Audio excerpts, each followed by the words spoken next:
My name is Diane Carter, and at 53 years old, I had become extraordinarily good at being invisible. Not the kind of invisible that comes from shyness or social anxiety. No, this was something far more insidious.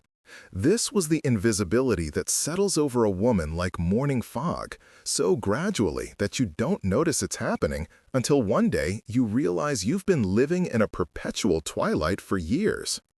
I had a job as a copy editor at a mid-sized publishing house in Boston, where my colleagues nodded politely when I spoke, but rarely remembered my suggestions in meetings.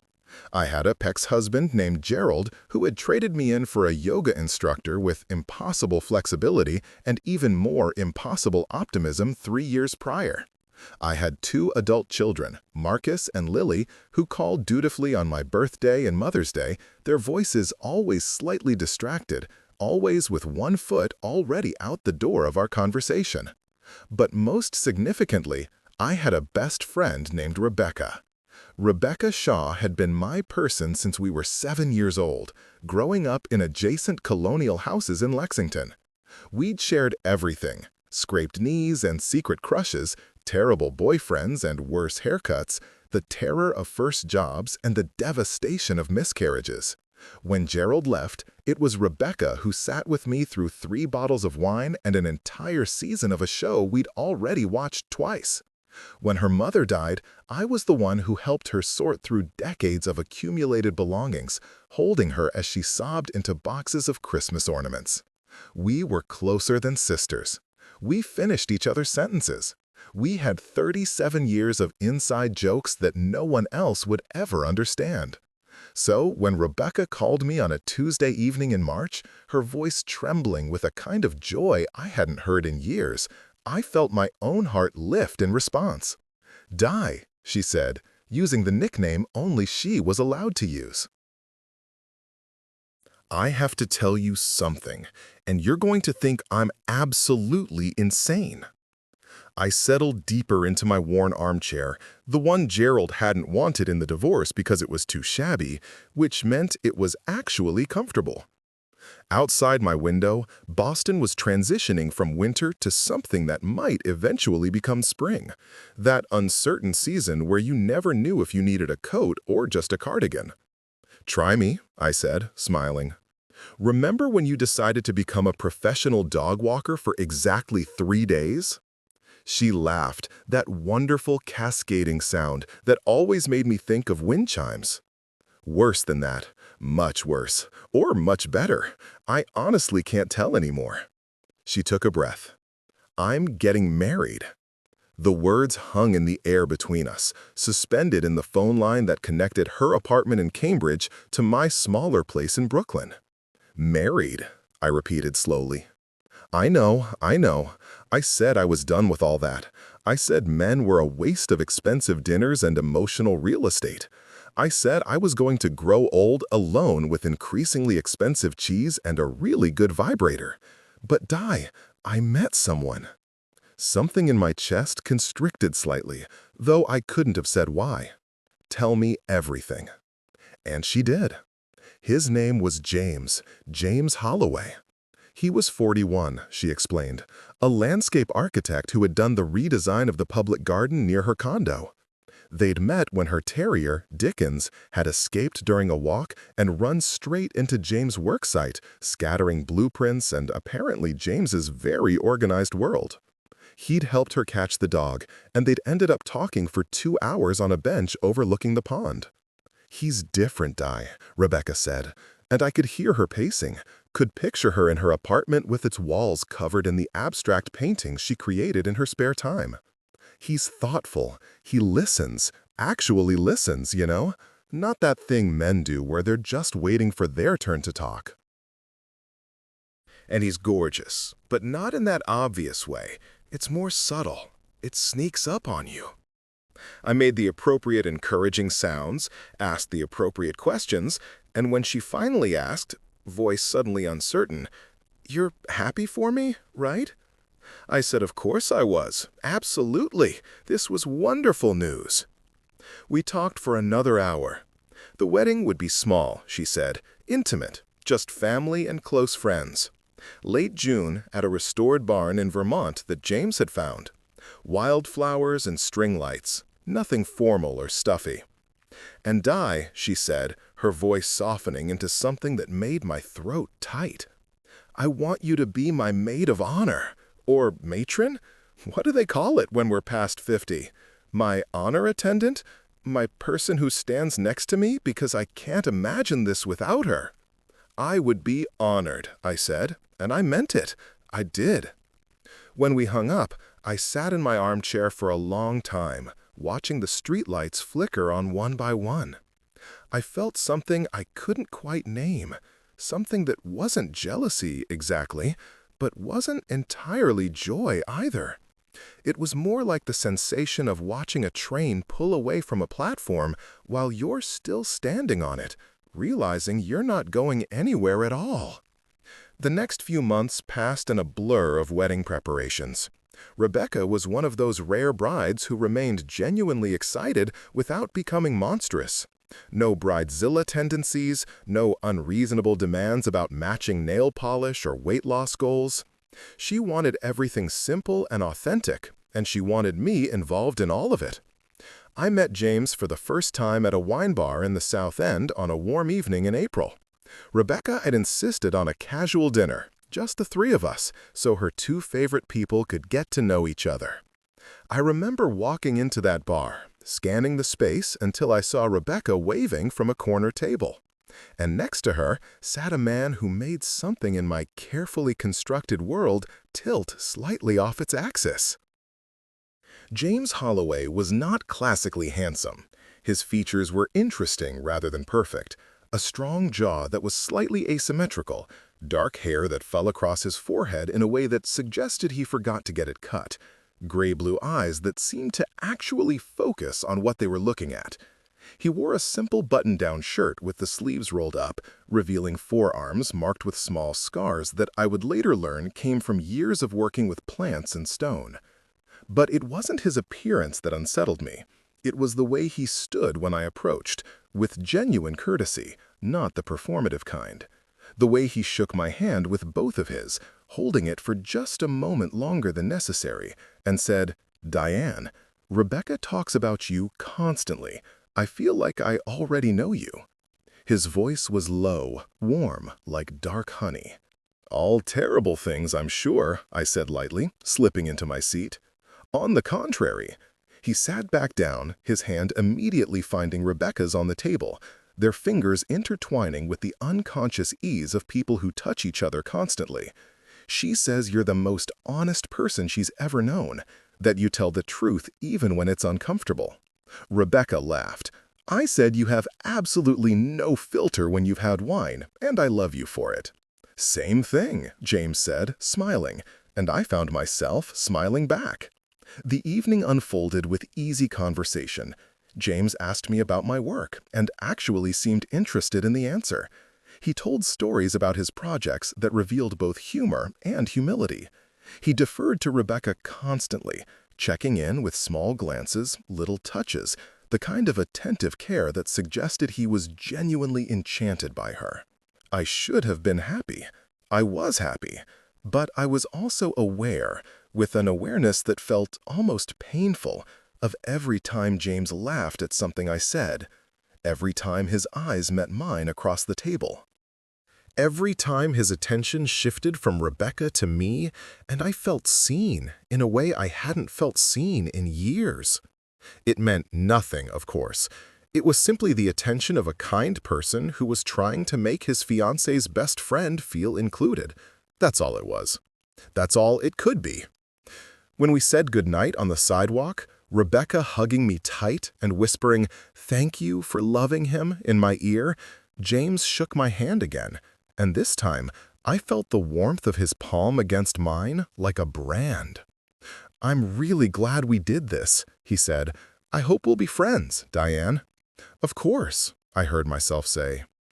I walked home through the spring evening, past couples holding hands and groups of friends laughing on restaurant patios, and I felt a hollowness in my chest that had nothing to do with being alone. The wedding preparations accelerated. I helped Rebecca choose her dress. a simple ivory sheath that made her look luminous. I organized the bridal shower, making sure every detail was exactly what she wanted. I became the person everyone called with questions, the reliable one, the one who made things happen. And through it all, I saw James. He came to dress fittings because Rebecca wanted his opinion. He showed up at planning meetings because he was actually interested in things like centerpieces and seating arrangements. He was, improbably, one of those men who genuinely cared about making their wedding meaningful, rather than just showing up on the day. Which meant I was around him constantly. And with each interaction, something dangerous began to grow inside me. It started small. I found myself thinking about things he'd said, replaying conversations in my mind. I noticed details, the way he pushed his hair back when he was concentrating, the small scar above his left eyebrow, the fact that he always made sure Rebecca had what she needed before he relaxed. I told myself it was admiration. Appreciation for the fact that my best friend had found someone worthy of her. But late at night, alone in my apartment, I knew it was more than that. I was 53 years old. I had been married for 22 years. I had raised 2 children and survived a divorce and rebuilt a life from the smoking ruins of my previous one. I was supposed to be past this kind of foolishness. But desire, I was discovering, doesn't care about your age or your wisdom or your carefully constructed sense of self. It just arrives like weather, indifferent to whether you're prepared for it. The breaking point came on a Saturday in late May. Rebecca had to work. She was a grant writer for a nonprofit and had a major deadline. But we'd scheduled a meeting with the florist that couldn't be rescheduled, so James offered to go in her place. "Dis has definite taste," Rebecca had said, kissing him goodbye at her apartment door while I stood awkwardly in the hallway. "Just agree with whatever she says." The flower shop was in Cambridge, a small place overflowing with blooms and that particular green smell of things growing. The owner, a woman in her 60s with dirt under her fingernails and encyclopedic knowledge of seasonal flowers, walked us through options. James was surprisingly engaged, asking questions about sustainability and local sourcing, about which flowers would hold up best in Vermont in June. He listened carefully to my suggestions, but also offered his own thoughts, building on my ideas rather than dismissing them. We settled on wildflowers, as Rebecca had wanted. Queen Anne's lace and cornflowers, black-eyed Susans and white cosmos. Simple and beautiful and perfect for her. "Your wife is lucky," the florist said to James as we were leaving, and neither of us corrected her. "Grab lunch?" James asked as we stepped onto the sidewalk. Rebecca said she'd be working until at least 3. I should have said no. I should have invented an errand or a prior commitment. Instead, I heard myself say, "Sure." We found a small Vietnamese place, tucked into a side street, where the pho was perfect and the space was quiet enough for real conversation. And somehow, in that little restaurant with its mismatched chairs and faded photos of Hanoi on the walls, something shifted between us. Maybe it was because Rebecca wasn't there as a buffer. Maybe it was because we were both tired of the wedding talk. Or maybe it was simply that we'd been circling each other for months now, maintaining careful distance, and the effort of that distance had finally exhausted us both. James asked me about my marriage, not out of nosiness, but with genuine curiosity, and I found myself telling him things I hadn't told anyone, not even Rebecca, about how Gerald had made me feel like I was never quite enough, never quite smart enough, or attractive enough, or interesting enough, about how I'd spent 2 decades trying to take up less space, to be less demanding, to smooth myself into a shape that fit the life he wanted. "That's not love," James said quietly. "That's negotiation." "What's the difference?" I asked. He thought about it, wrapping his hands around his teacup. "Love makes you bigger. It makes you more yourself, not less. When I'm with Rebecca, I feel like I can be exactly who I am, all the weird and difficult parts, and that's not just okay, it's wanted."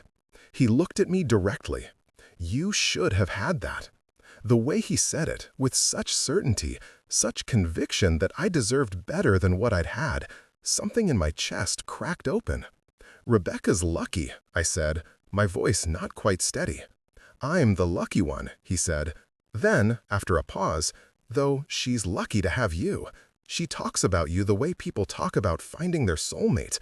I think if she had to choose between me and you, I'd lose. He meant it as a compliment, as recognition of our friendship. But the words landed differently than he'd intended, creating a space where we both suddenly understood something we hadn't wanted to acknowledge.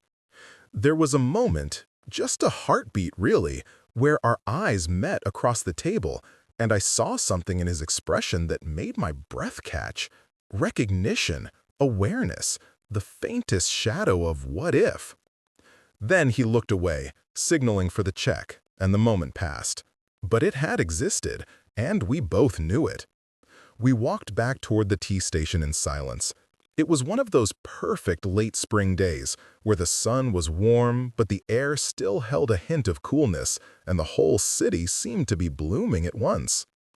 "Diane," James said, stopping at the corner where we'd part ways to different trains, "I need to say something, and then we're never going to talk about this again." My heart was suddenly loud in my ears. "I think you're extraordinary," he said, looking at me with those gray-blue eyes that saw too much. "You're smart and funny and honest in ways that most people are too afraid to be.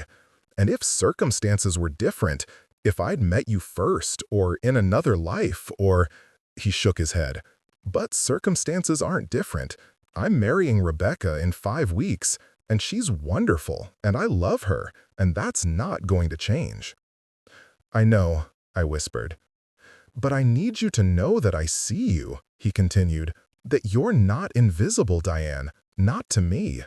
And whoever made you feel like you were, fuck them, they were wrong." Then he hugged me, a brief, tight embrace that was over almost before it began.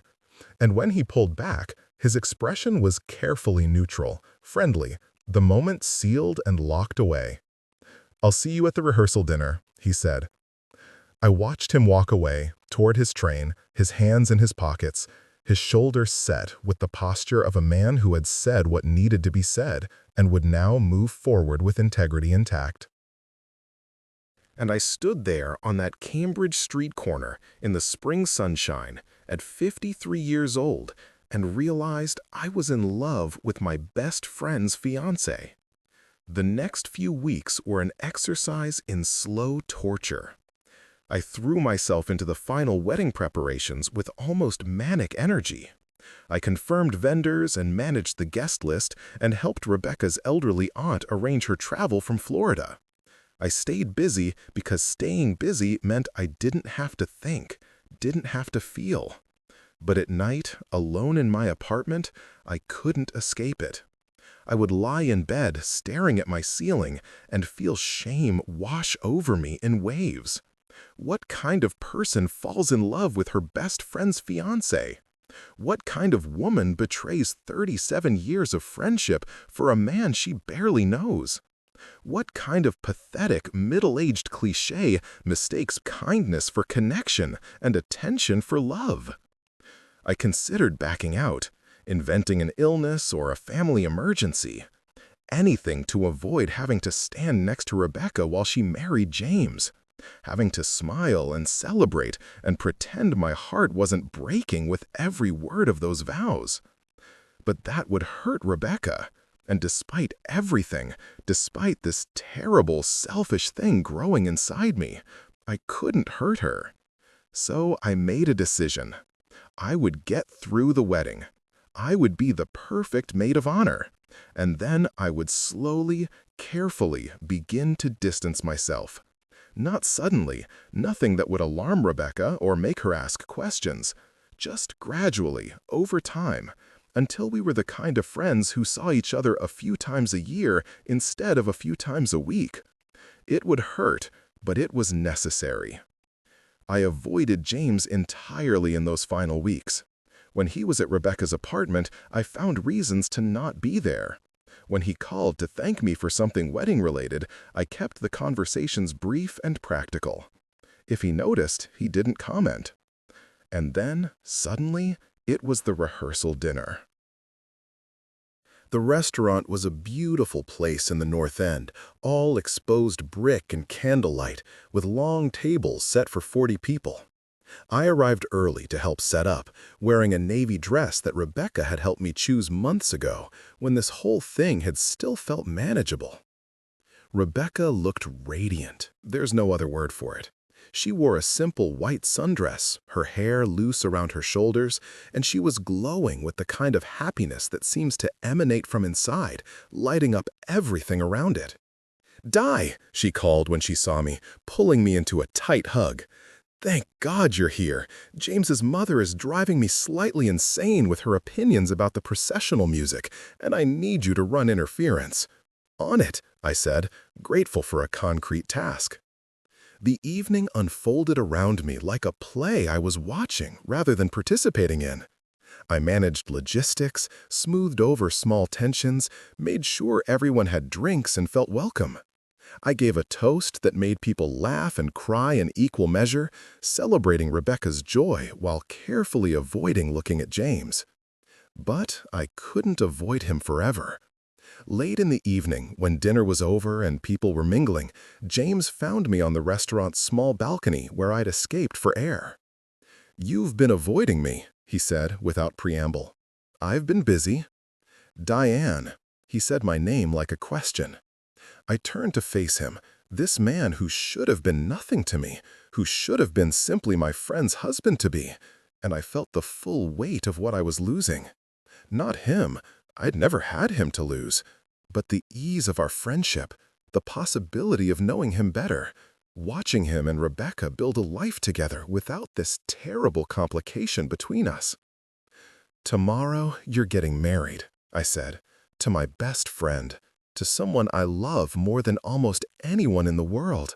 And that's wonderful, James. That's how it should be." "And after tomorrow?"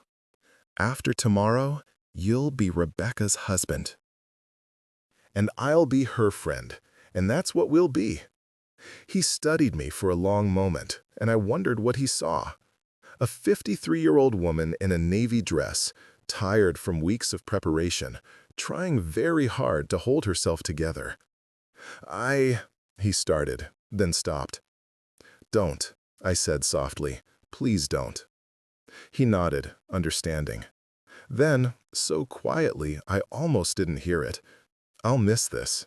Miss knowing you." "You never really knew me."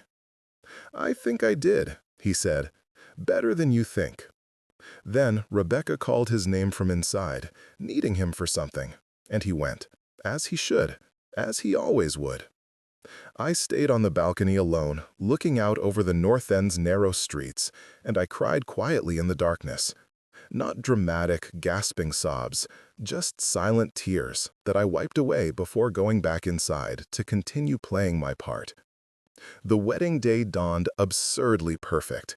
Clear blue skies, the kind of crisp June weather that Vermont specializes in. Warm enough for sundresses, but cool enough that you could still wear a light cardigan without sweating. The barn was everything Rebecca had dreamed. Rustic and romantic, with wildflowers everywhere and soft light filtering through the old wood slats. I helped Rebecca get ready in the small room above the barn, along with her sister and 2 cousins. I zipped her into her dress, arranged her simple flower crown, and told her she looked beautiful, which was completely true. "Are you okay?" she asked at one point, studying my reflection in the mirror. "You seem, I don't know, distant." "Just emotional," I said, which was also true, if incomplete. "You know me. Weddings make me weepy." She squeezed my hand. "I love you, Din. Thank you for everything. I couldn't have done this without you." "I love you too," I said, and meant it with my whole heart. Then it was time. The music started. Rebecca's sister and cousins went down first, and then it was my turn.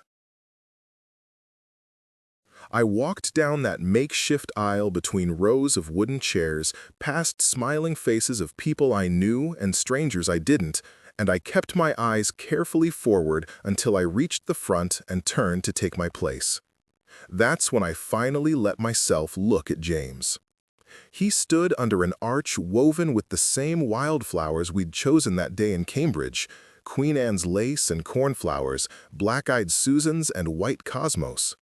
He wore a simple gray suit, no tie, his hair still falling across his forehead in that way that made him look younger than his 41 years.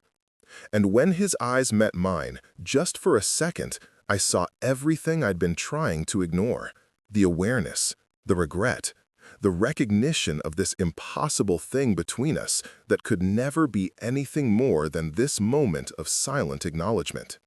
Then the music changed, and everyone stood, and Rebecca appeared at the far end of the aisle.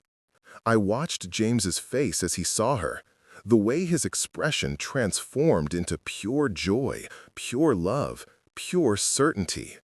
And I understood with a clarity that was almost painful that what I felt for him, whatever it was, couldn't compete with what they had together, shouldn't compete. They had history and choice and a future they'd built together. I had an afternoon in a Vietnamese restaurant and a few months of slowly developed feelings that had nowhere to go. The ceremony was brief and beautiful. They'd written their own vows, and both of them cried while reciting them. Rebecca promised to always tell him when his landscape designs looked too symmetrical. James promised to never stop finding her abstract paintings profound, even when he had no idea what they meant. The audience laughed. I smiled. And when the officiant said, "You may kiss the bride," and James pulled Rebecca close, kissing her like she was the only person in the world, I felt something inside me begin to break apart. Not dramatically, not destructively, but definitely, irreversibly. The reception was a blur of toasts and dancing and cake cutting and all the ritual moments that make up a wedding. I performed my duties flawlessly. I danced with Rebecca's father and James's brother and 3 of their male friends who were trying to be polite to the older single woman. I did not dance with James. Late in the evening, when people were getting happily drunk and the dancing had devolved into the kind of loose, joyful chaos that marks a successful wedding, I slipped outside. The barn was at the edge of a meadow, and beyond the meadow were woods, dark and deep and anonymous. I walked until I couldn't hear the music anymore, until I was alone with the Vermont darkness and the sound of crickets. I sat down in the grass, still wearing my bridesmaid's dress, a dusty rose color Rebecca had chosen because she said it made me look luminous, and I finally let myself fall apart. I cried for the loneliness of the last 3 years, for the marriage that had ended because I'd never been quite enough, for my children who loved me but didn't need me anymore, for all the ways I'd made myself smaller and quieter and less visible until I'd almost disappeared entirely. And I cried for James, for the connection I'd felt with someone who was now permanently, irrevocably unavailable, for the way he'd made me feel seen, just for a moment, before circumstances reminded us both that seeing wasn't the same as having. I didn't hear him approach, didn't know he was there until his voice came from behind me, gentle in the darkness. "Diane." I wiped my face quickly, but there was no hiding that I'd been crying. "You should be inside. It's your wedding." "Rebecca sent me to find you. She was worried." He sat down next to me in the grass, and I noticed he'd removed his jacket, rolled up his shirt sleeves. But I think she knew why I'd be the right person to look. "Did she?" My voice was hoarse. "Rebecca's not blind. She's my fiancée, my wife now, but she's your best friend." "She knows you better than anyone." He paused. "She told me, about a week ago, that if I ever hurt you, she'd leave me without a second thought." I turned to look at him, shocked. "She didn't elaborate," he continued. "Didn't need to. We both knew what she meant." He looked at me with those gray-blue eyes that had undone me. "I want you to know something. What I feel, what I felt, it's real. It's not in your head. But it's also not something I'm going to act on, ever." I know. And I need you to know that choosing Rebecca isn't about you not being enough.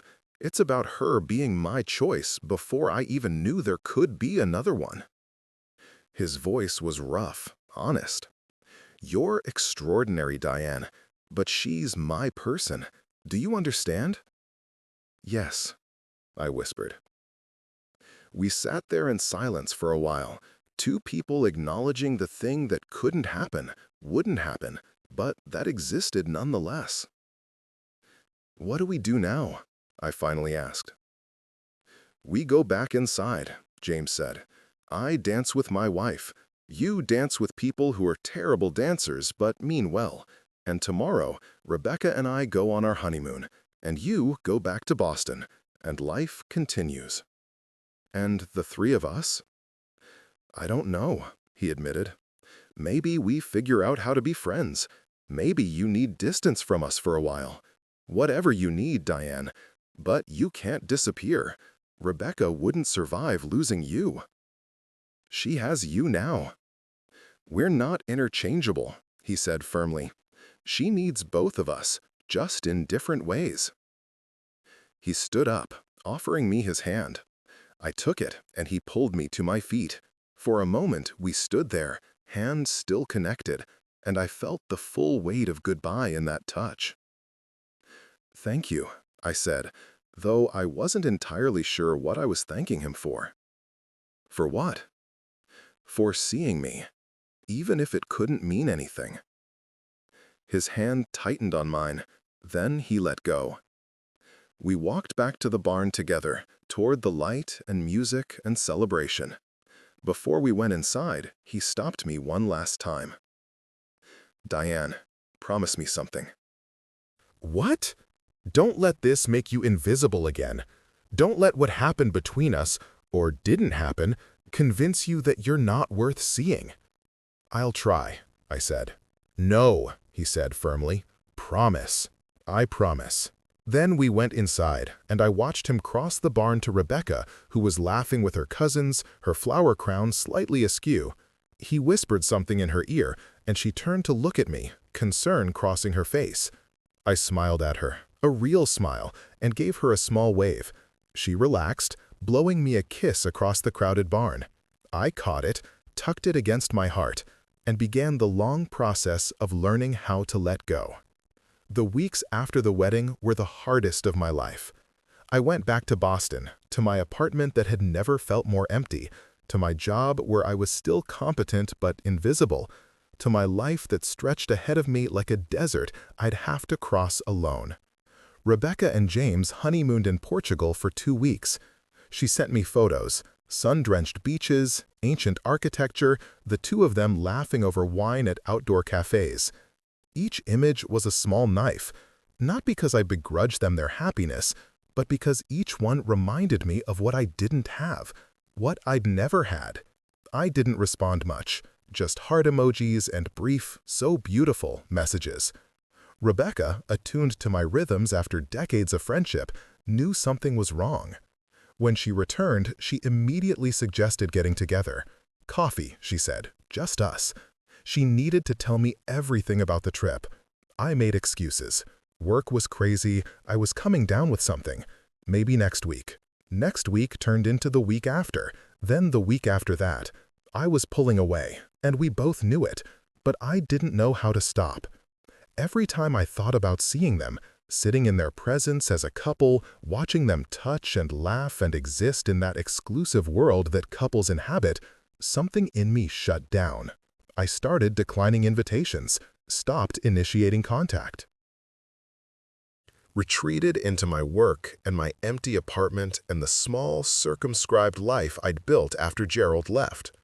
The invisibility I'd been trying to escape wrapped around me again, and this time I welcomed it. It was safer than being seen. But Rebecca didn't give up.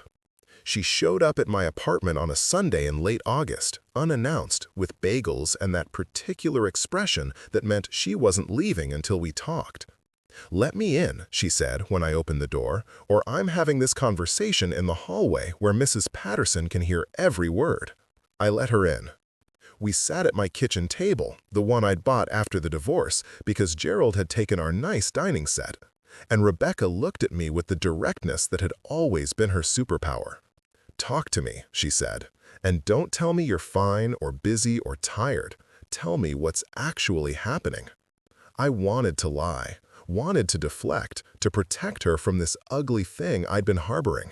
But this was Rebecca, the person who'd known me since I was 7, the person who'd seen me at my absolute worst and loved me anyway.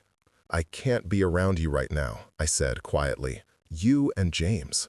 "Why?" "Because it hurts." The admission felt like pulling something broken from my chest. Being around you two, seeing you together, watching you be happy, it hurts, Beck, and I hate myself for feeling that way, but I can't seem to stop. She was quiet for a long moment. Then, "Are you in love with James?" The question hung between us, sharp and unavoidable. I could have denied it, should have, but I'd promised her 37 years ago that I would always tell her the truth, even when it was uncomfortable. "I don't know," I said carefully. "Maybe. A little. Not in a way that means anything or changes anything. Just enough to make this complicated." "When did it start?" "I don't know. Slowly, then all at once." I looked at my hands. "I'm so sorry, Beck. I never meant." "Stop," she said firmly. "Don't apologize for feelings you can't control." She reached across the table, taking my hand. Look at me." I did. "I'm not angry," she said. "I'm not even surprised, if I'm honest. James is a good man, and you've been alone for 3 years, invisible for longer than that. Of course you felt something when someone finally saw you. But he's yours." "Yes, and he's not interested in anyone else. But that doesn't make your feelings invalid or wrong. It just makes them inconvenient." She squeezed my hand. "What matters is that you didn't act on them, that you've been protecting our friendship, even at your own expense. That's love too, dear. Maybe the hardest kind."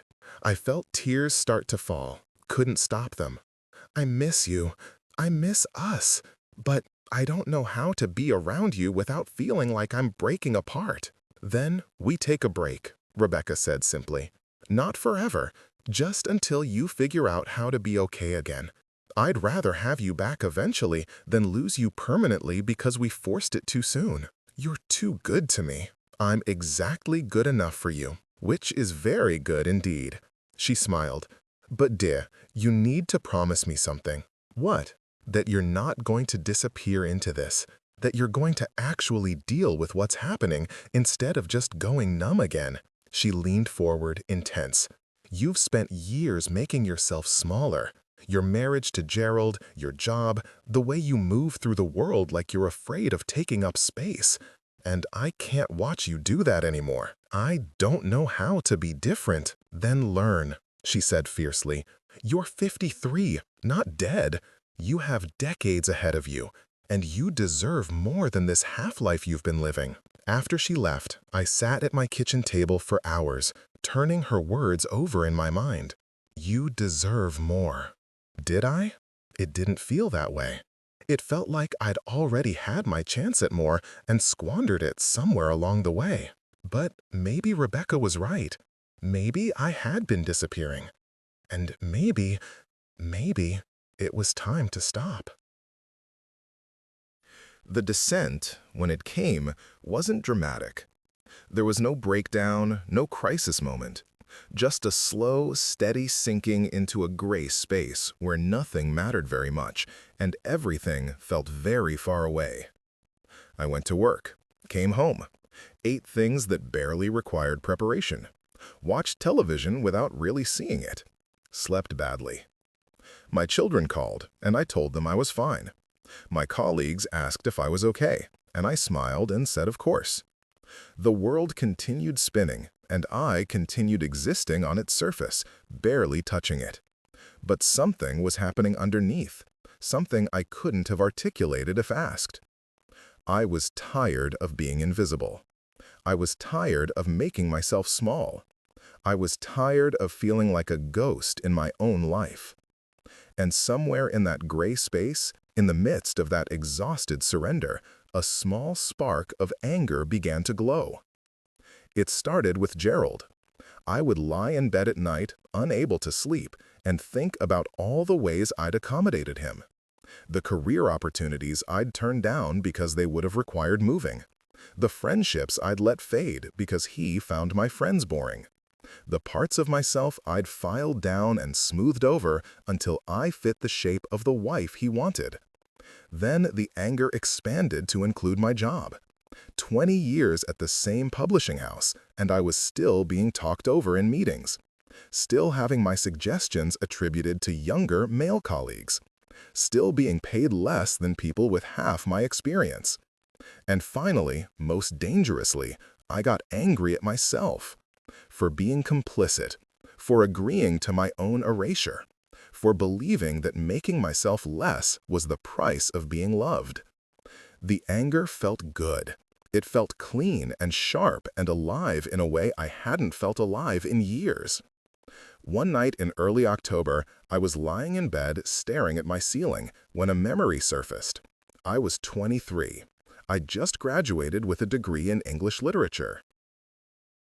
I was going to be a writer, a real one, not just an editor cleaning up other people's work. I was going to travel and have adventures and live a big, bold, messy life.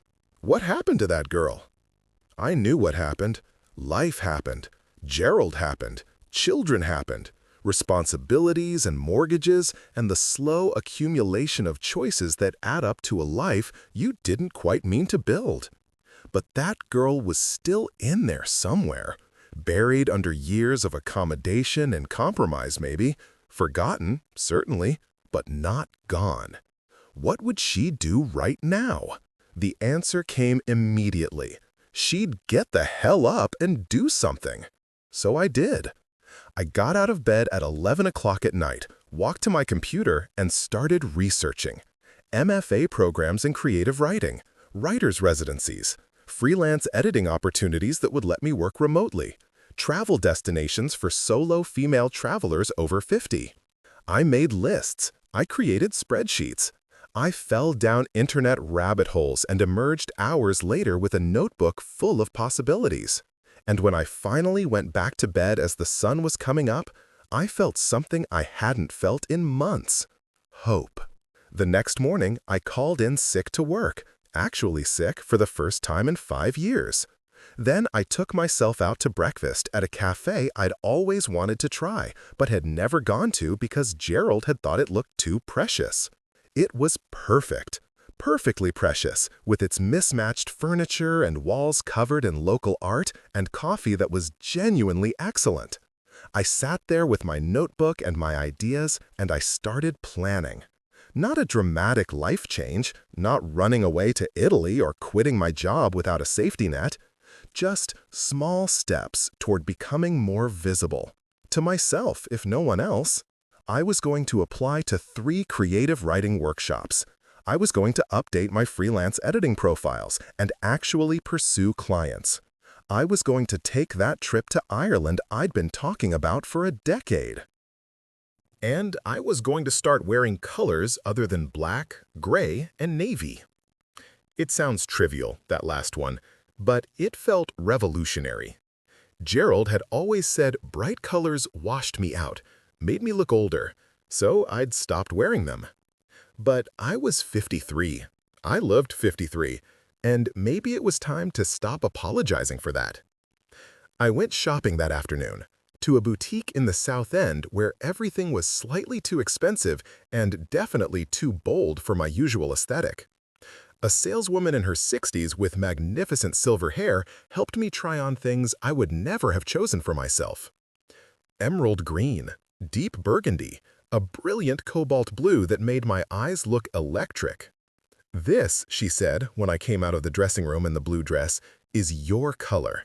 You look alive." I looked at myself in the mirror, really looked for the first time in years. I did look alive.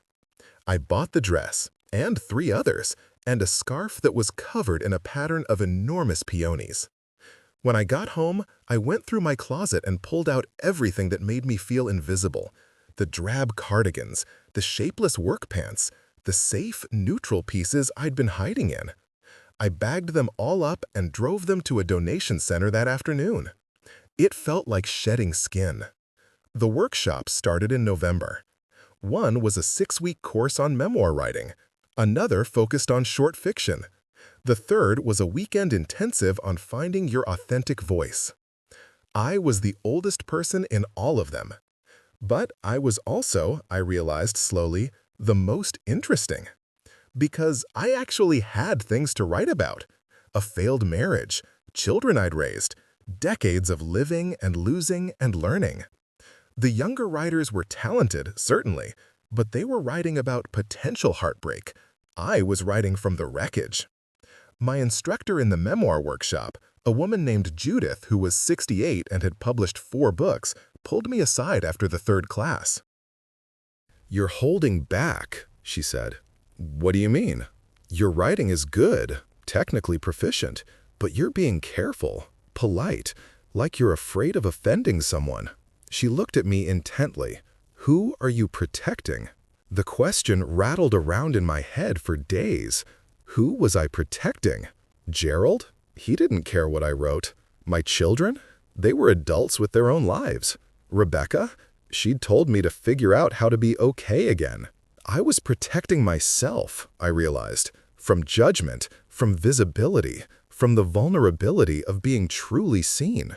The next week, I turned in a piece about the last year of my marriage, about the small daily erasures, the way Gerald would talk over me at dinner parties, the way he'd started sleeping facing away from me, a continent of space between us in our king-sized bed, the way I'd become so good at not needing anything that I'd forgotten how to want.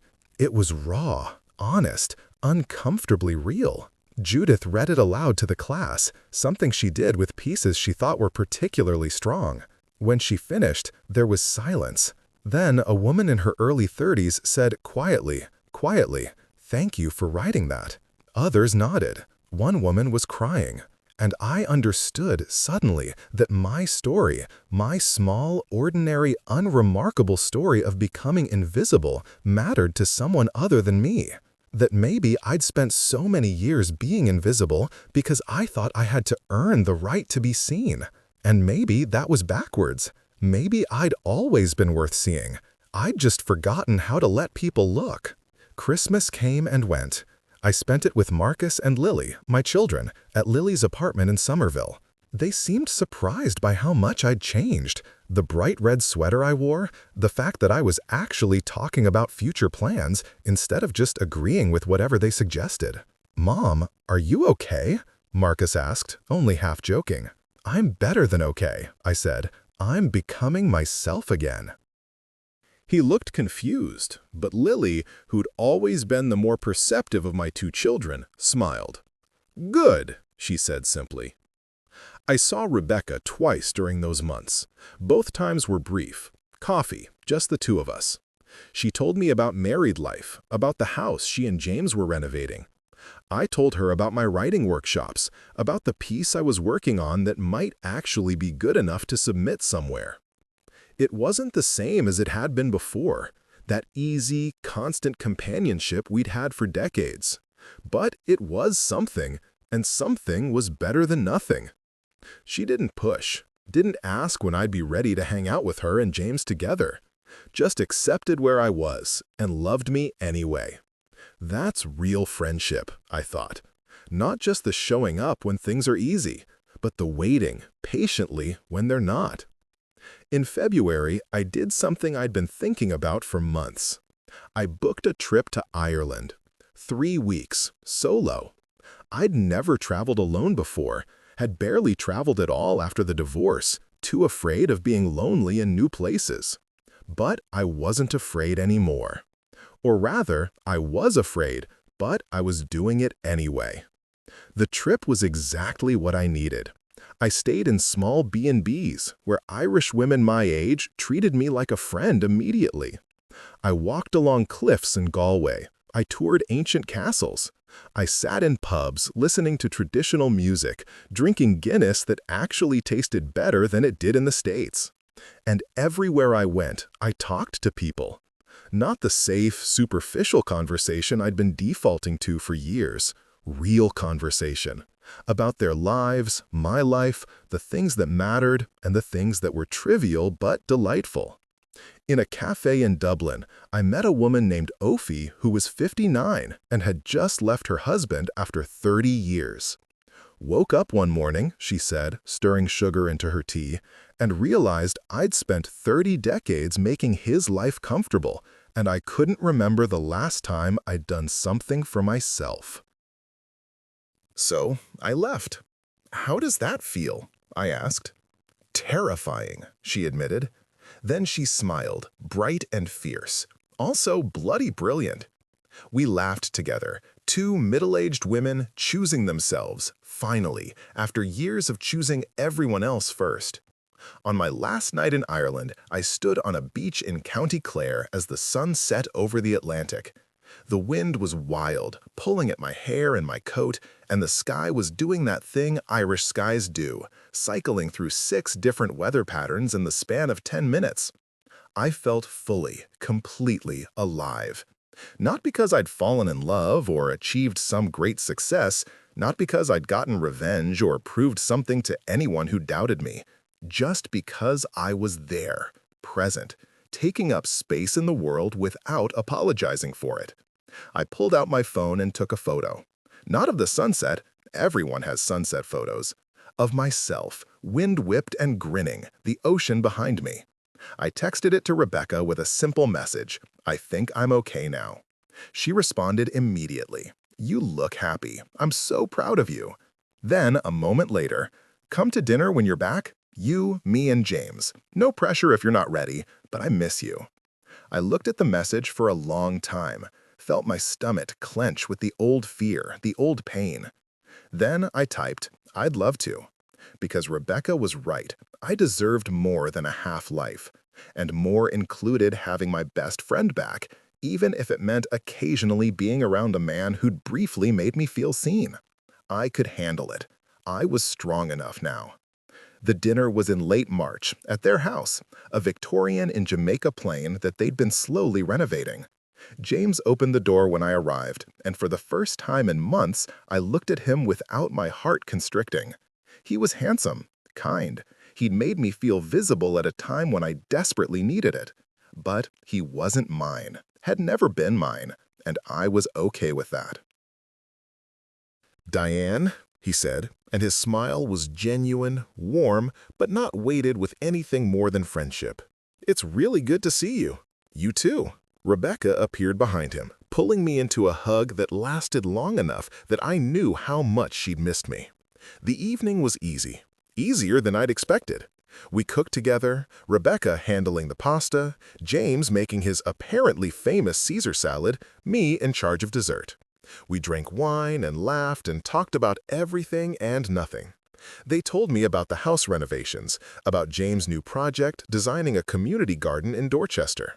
I told them about Ireland, about my writing workshops, about the essay I'd submitted to a literary magazine that had, miraculously, accepted it.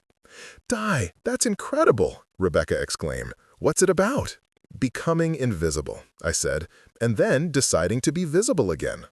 James looked at me across the table, and I saw pride in his expression. "I told you," he said quietly, "you were never actually invisible." "No," I agreed. "I just thought I was." After dinner, Rebecca disappeared to take a phone call from her mother, leaving James and me alone in the kitchen cleaning up. "Can I ask you something?" he said as he dried dishes. "Sure." "Are we okay? You and me?" I thought about it honestly. We're getting there. It's not completely comfortable yet, but it will be. He nodded. "I'm glad you're back. Rebecca's been worried about you." "Hell, I've been worried about you. I'm sorry for disappearing." "Don't be sorry. Just don't do it again." He paused. "You're important to both of us, Diane. I know the situation was complicated. Maybe it still is, but we want you in our lives." "I want that too," I said, and meant it. When I left that night, Rebecca walked me to my car. "Thank you," she said. I know it wasn't easy. It was easier than I expected. I smiled.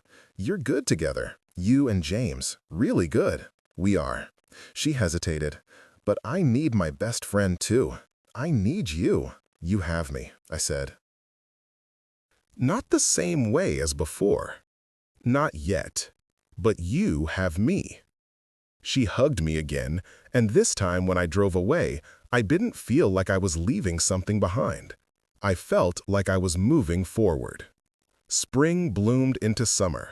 I turned 54 in May, and for the first time in years I celebrated. Not just quietly with family, but with a party. I invited friends I'd let drift, colleagues I'd never socialized with before, women from my writing workshops. I wore the cobalt blue dress.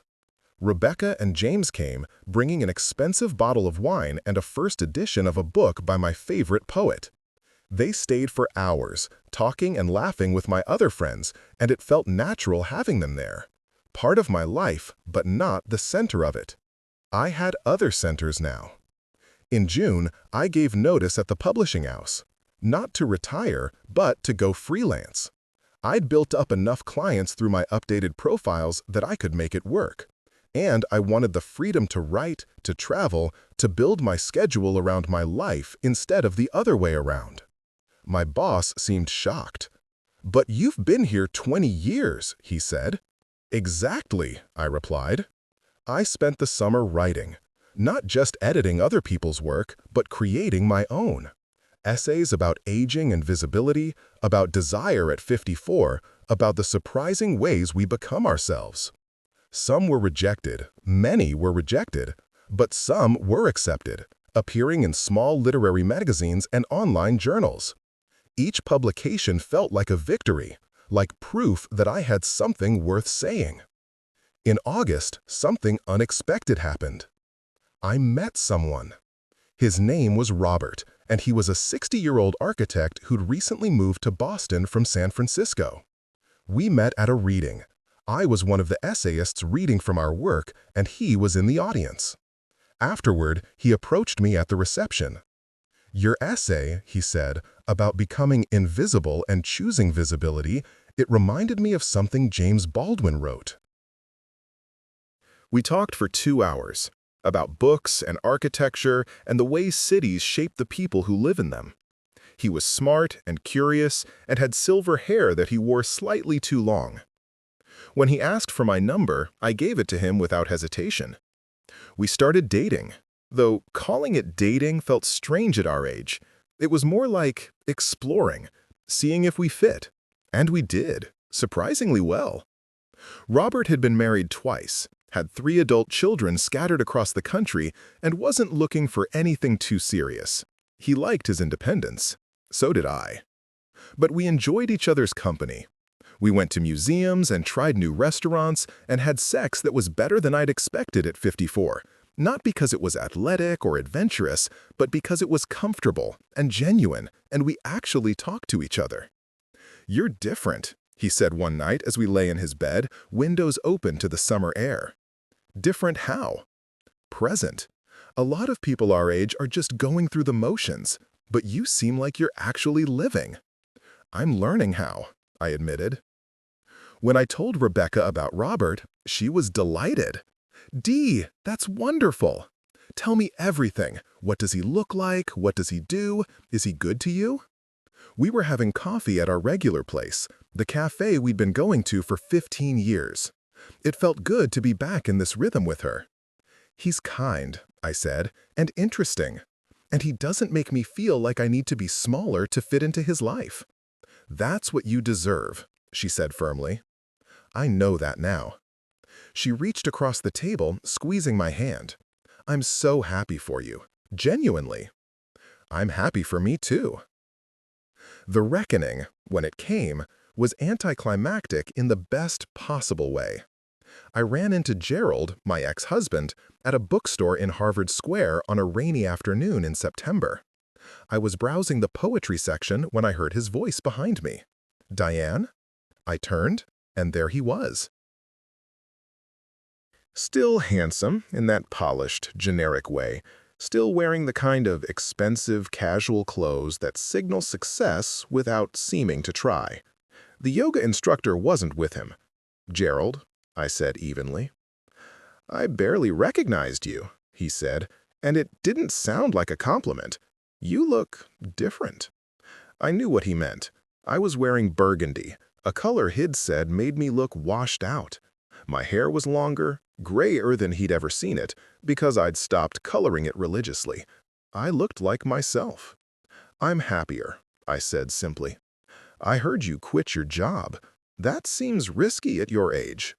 There it was, the subtle criticism dressed up as concern, the gentle reminder that I should be playing it safe, staying small, not taking risks. The old Diane would have defended herself, justified her choices, tried to make him understand. The new Diane just smiled.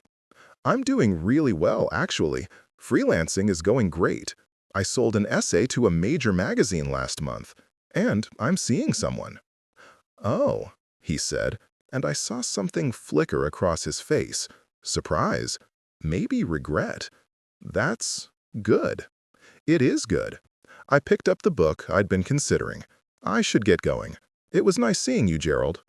I started to walk past him, and his hand caught my arm. Not hard, just enough to stop me. "Diane, I wanted to say, I'm sorry for how things ended, for not appreciating what I had." I looked at him, really looked at him, and felt nothing. No anger, no satisfaction, no desire for him to hurt the way I'd hurt, just a gentle indifference. "Thank you for saying that," I said, "but honestly, you did me a favor. I'm better now than I ever was with you." His face went through several expressions. I didn't wait to see where it landed. I walked out of the bookstore into the rain, feeling lighter than I had in years. He hadn't destroyed me. Our marriage hadn't destroyed me. I'd survived it, learned from it, and built something better on the other side. That night, I went to dinner at Rebecca and James's house. It was becoming a regular thing. Every few weeks, the three of us getting together. Sometimes with Robert, sometimes without. It depended on schedules and mood. Tonight, it was just us three. Over pasta and wine, I told them about running into Gerald. "How did it feel?" Rebecca asked. "Like seeing someone I used to know," I said honestly, "not like seeing someone who mattered." James raised his glass. "To mattering, and to people who know how to see it." We clinked glasses, and I felt the full weight of how far I'd come. From the woman who'd been so invisibly miserable at Rebecca's rehearsal dinner to this, sitting with my best friend and her husband, comfortable in my own skin, genuinely happy. "Can I tell you both something?" I said. They nodded. A year ago, I thought my life was over. Not dramatically, just over in the sense that all the good parts had happened already. The big romance and the children and the career building. I thought I was in the epilogue, just waiting for it to end. I looked at both of them. But I was wrong. I wasn't in the epilogue. I was in the intermission. And the second act is turning out to be much better than the first. Rebecca's eyes were bright with tears. "Dee, I mean it. Everything I've been through this past year, including the hard parts, the painful parts, it was all necessary. I had to fall apart to figure out how to put myself back together differently." "I'm so proud of you," Rebecca said quietly. "I'm proud of me too," I said, and it was true. October arrived with that particular New England glory. Leaves turning brilliant colors, air crisp enough to need a jacket, but warm enough to still eat outside. I turned in my first full-length essay collection to a small press that had expressed interest. They wanted to call it Visible, Essays on Becoming Yourself After 50. I loved it. Robert and I went apple picking one Sunday, along with Rebecca and James. It felt natural, the four of us together. No tension, no hidden undercurrents, just four adults who enjoyed each other's company. At one point, Rebecca and I walked ahead while the men debated the merits of different apple varieties. "You know," Rebecca said, linking her arm through mine, "I was afraid we'd lost this, lost us." "We didn't lose it. We just had to set it down for a while. I'm glad you picked it back up. Me too. She leaned her head against my shoulder. I love you, Dee. More than almost anyone. More than James? I teased. Differently than James, but just as much. She looked at me seriously. You're my person, my real person, and I need you to know that nothing, not marriage, not time, not anything is going to change that. I know, I said. I've always known.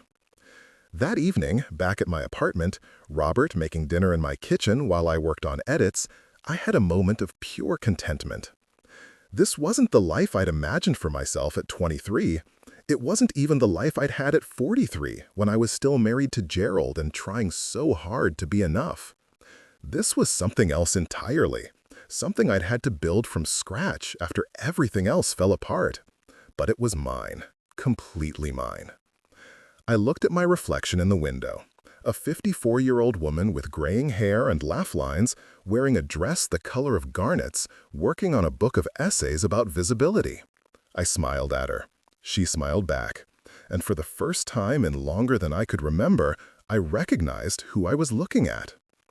The essay collection came out in March, almost exactly 2 years after Rebecca's wedding. It was a small press, so there wasn't much fanfare. No big book tour or media attention, but there were some readings, some reviews in literary journals, some emails from women who'd read it and felt seen. One email in particular stood out. It was from a woman named Catherine, 61, who'd just gone through a divorce.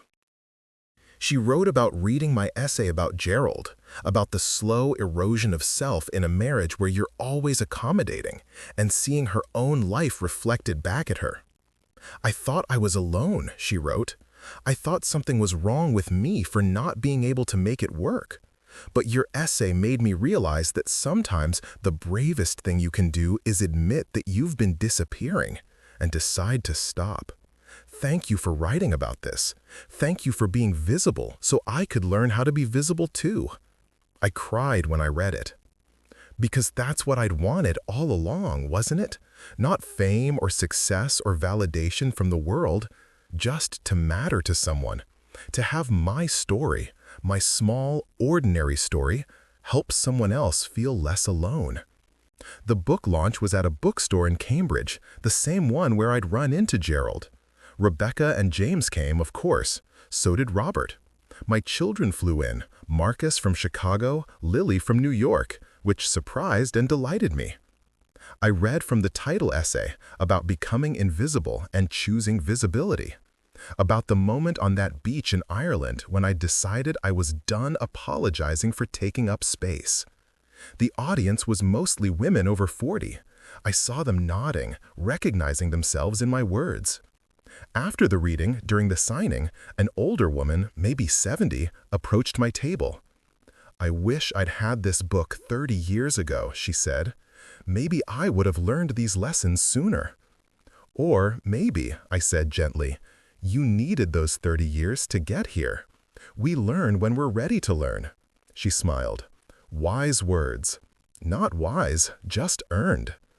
That night, after everyone had left and Robert had gone home to his own apartment because we both liked our independence, I sat in my living room with a glass of wine and my advance copy of the book. I opened it to the dedication page. For Rebecca, who loved me even when I couldn't see myself, and for every woman who's ever felt invisible. You're not. You never were. My phone buzzed. So proud of you, I could burst. You did it, Dee. You became visible. I typed back. I was always visible. I just had to start looking. 3 dots appeared. Then, semantics. Either way, I see you. I've always seen you. I know. Thank you for waiting while I learned to see myself. Always. That's what love is. I set down my phone and looked around my apartment. At the colorful artwork I'd started collecting, at the bookshelf full of books I was actually reading instead of just editing, at the life I'd built that looked nothing like the one I'd planned but felt exactly right. There was still loneliness sometimes, still nights when I wished I had someone next to me instead of just the occasional company of Robert. Still moments when I saw happy couples and felt the ache of what I didn't have. But there were more moments when I felt grateful for the freedom to build my days however I wanted, for the friends who saw me, for the work that mattered, for the simple pleasure of looking in the mirror and recognizing the woman looking back. At 54, I was more myself than I'd ever been, more visible, more present, more alive. And the most surprising thing? It wasn't despite everything I'd been through, the failed marriage, the loneliness, the heartbreak over James. It was because of all of it. Every loss had taught me something. Every moment of invisibility had prepared me to finally be seen. I used to fear getting older, feared 50, and then feared what came after. Feared becoming irrelevant, unattractive, invisible. But I'd learned something in these past 2 years. Life doesn't end at 50. It doesn't even slow down, not really. It just shifts, becomes different. And if you're brave enough to lean into that difference instead of fighting it, if you're willing to let go of who you thought you should be and discover who you actually are, something remarkable happens. You bloom. Not the first bloom of youth, all potential and possibility, but the second bloom, the one that comes from knowing yourself, from having survived things and learned from them, from finally understanding that taking up space isn't something you need to apologize for. I thought about the title of my book, Visible. It had taken me 53 years to truly understand what that meant. Not performing visibility, wearing the right clothes, saying the right things, being what others expected, but actual visibility, the kind that comes from being genuinely, authentically yourself, regardless of whether anyone else likes it. I'd spent so many years trying to be enough for other people, enough for Gerald, enough for my children, enough for my job, enough for a man I could never have. But I'd never considered whether I was enough for myself. Now I knew. I was more than enough. I was exactly who I was meant to be. Outside my window, Boston was settling into its evening rhythm. Lights in apartments across the street, the distant sound of traffic, the familiar soundtrack of urban life continuing around me. I took a sip of wine and opened my laptop. There was a new essay forming in my mind about second chances and second acts, about the way life begins again after 50, if you're willing to let it. The cursor blinked on the blank page, waiting. I smiled and began to type. My name is Diane Carter, and at 54 years old, I have finally learned how to be visible. The story could end there, with me at my laptop writing my way into the future. But life rarely offers such neat endings. The truth is that being visible is a practice, not a destination. There are still days when I catch myself shrinking, when I start to apologize for taking up space or having opinions or wanting things. But those days are rarer now, and when they happen, I recognize them for what they are, old habits dying hard. Robert and I are still together, in our own particular way. We see each other twice a week, sometimes more. We travel occasionally. We've had conversations about moving in together, but neither of us is quite ready for that. Maybe we never will be, and that's okay. Rebecca and James had a baby in the spring. A surprise, since Rebecca thought she was too old at 55. But there he is, little Thomas James Holloway, with his mother's laugh and his father's eyes. I'm his godmother, which feels like the highest honor I could receive. When I hold him, this tiny person who doesn't know yet how complicated the world is, I think about all the things I want to tell him, about being visible, about taking up space, about how it's never too late to become who you were meant to be. But mostly, I just hold him and feel grateful. For Rebecca's friendship, which weathered my disappearance and my feelings for her husband and came out stronger. For James's grace in navigating an impossible situation. For my own resilience, which surprised me. I published a second essay collection last month. This one's about love, the kinds we choose and the kinds that choose us, the ones that work out and the ones that teach us what we needed to learn. There's an essay in it about James, about falling in love with someone you can't have, and learning that sometimes the gift isn't the relationship, but what the feelings teach you about yourself. I asked both James and Rebecca for permission before including it. We sat in their living room, their home that now included a nursery, and I read it to them. When I finished, there was silence. Then Rebecca said, "It's beautiful, Dee, and it's true, all of it." James nodded. "Thank you for writing it, for being honest about something that could have stayed buried." "Buried things fester," I said. "I've learned that much." The essay ends with a line I'm proud of. "I used to think loving someone you couldn't have was the worst kind of love. But I've learned that all love, even impossible love, makes you bigger if you let it. The trick is not to let it make you better." My phone rings sometimes with requests for podcast interviews or speaking engagements. Women want to hear my story, want to know how I did it, how I became visible again. The truth is simpler than they expect. I just decided to stop disappearing. I stopped making myself smaller to fit into other people's lives. I stopped apologizing for having needs and wants. I stopped believing that my value decreased with every year I aged. And slowly, gradually, I started showing up as myself, fully, completely, without apology. That's the secret, if there is one. Not some dramatic transformation or major life change, just the daily practice of choosing yourself, of being visible even when it's uncomfortable, especially when it's uncomfortable. Because the alternative, that slow fade into invisibility, is a kind of death. And I'd rather live fully, visibly, loudly, even if it means taking risks and making mistakes and sometimes failing spectacularly. At least then, I'm living. I'm 55 now. I have gray hair and wrinkles and a body that no longer does everything I ask of it without complaint. I have an ex-husband who occasionally texts to see how I'm doing. I have a boyfriend who's not quite a partner, but who makes me laugh and sees me clearly. I have 2 adult children who call more often now, maybe because I've become more interesting. I have a best friend who's also a mother, and I get to watch her navigate that with the same fierce love she's brought to everything else in her life.